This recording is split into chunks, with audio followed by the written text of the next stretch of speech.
Kemudian Bapak Ibu yang dimuliakan oleh Allah, Al-Quran sudah mengajarkan kita, sudah menyebutkan kita dalam surah Al-Munafiqun. Allah sudah menyebutkan, ya ayyuhalladzina amanu la tulhikum amwalukum wala auladukum an dzikrillah wa man yaf'al dzalika fa ulaika humul khasirun.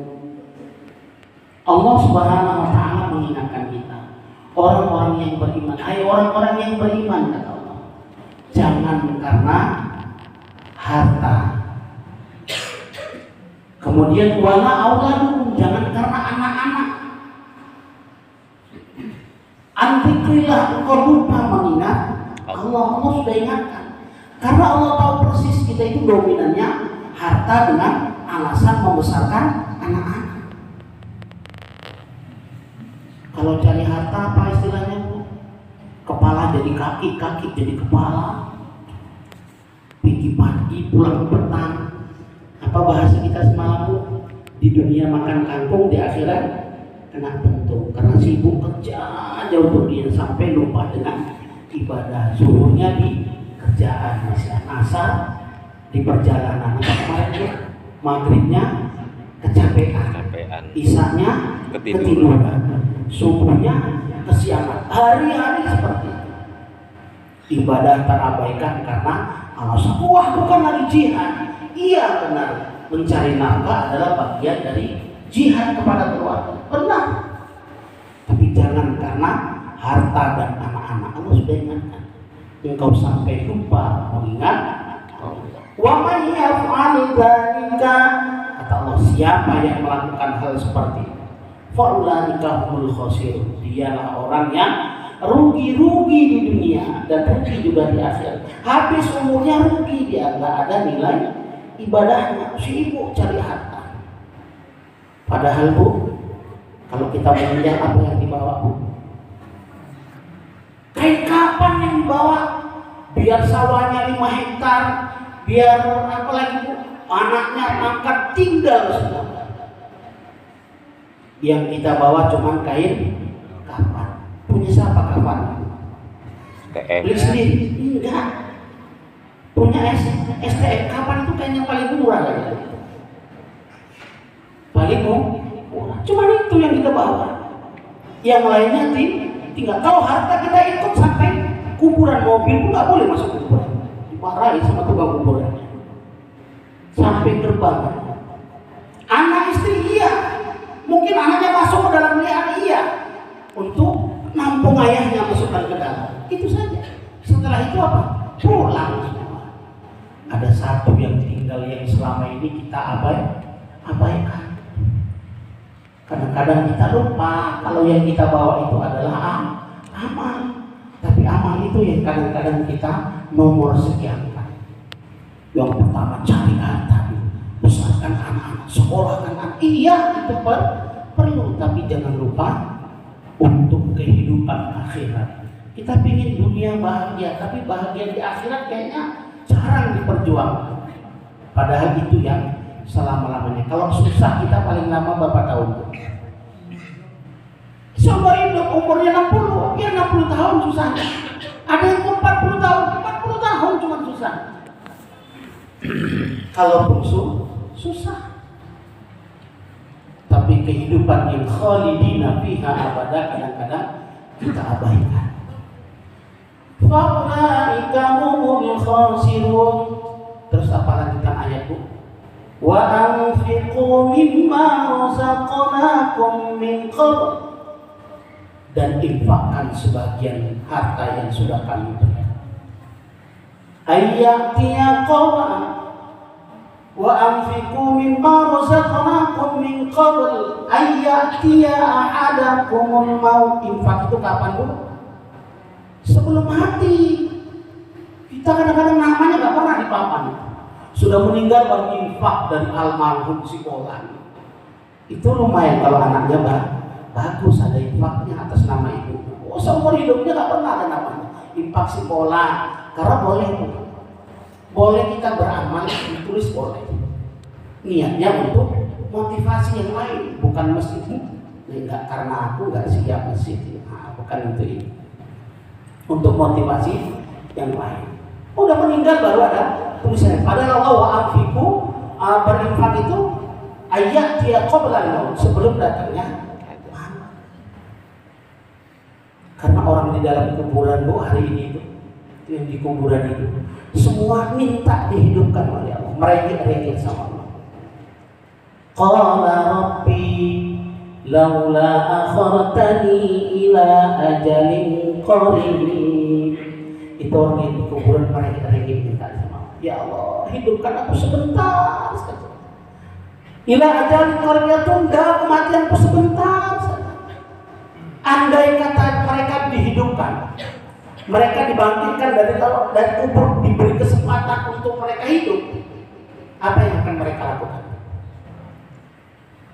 Kalau dalam surah, dalam ayat yang lainnya ada, tapi dalam surah penghujung surah Al-Munafiqun itu bukan mau haji, bukan mau sholat, bukan mau puasa, bukan. Laula akhartani ila ajalin qarib fa asaddaq. Mereka mau bersedekah karena mereka yang sudah dikubur sekarang tahu persis bagaimana nilai bersedekah itu luar biasa. Apalagi di Ramadan Allah lipat gandakan di bulan suci Ramadan. Mereka kalau dikasih kesempatan hidup bukan mau naik haji, wa asaddaq, maka kami akan bersedekah. Wa hum minas sholihin, dan akan melakukan amal soleh. Sedekah dulu baru amal soleh, karena mereka tahu fadilahnya bersedekah itu macam mana. Maka Bapak Ibu yang dimuliakan oleh Allah Subhanahu wa taala. Kalau kita lanjutkan sedikit lagi ayatannya. Fa asaddaqu akum minas sholihin. Terus apa lanjutnya?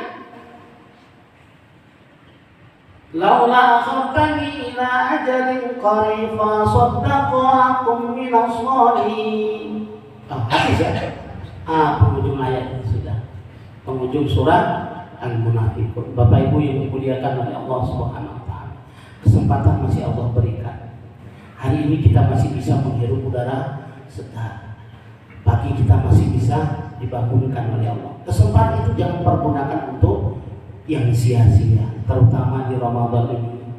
Banyak bacaan Quran, banyak bersedekah, banyak apalagi banyak amal yang bisa kita lakukan di Ramadan. Silaturahim banyak kan. Jangan karena mau lebaran sibuk saja. Kadang-kadang orang udah sibuk mau Lailatul Qadar, dia sibuk Lailatul Bakar. Nggak sempat lagi ke masjid. Padahal di penghujung itu Allah akan hindarkan kita dari azab nerakanya Allah Subhanahu wa taala. Maka insya Allah pertahankan Bu sampai akhir Ramadan. Itu tandanya kita sampai final.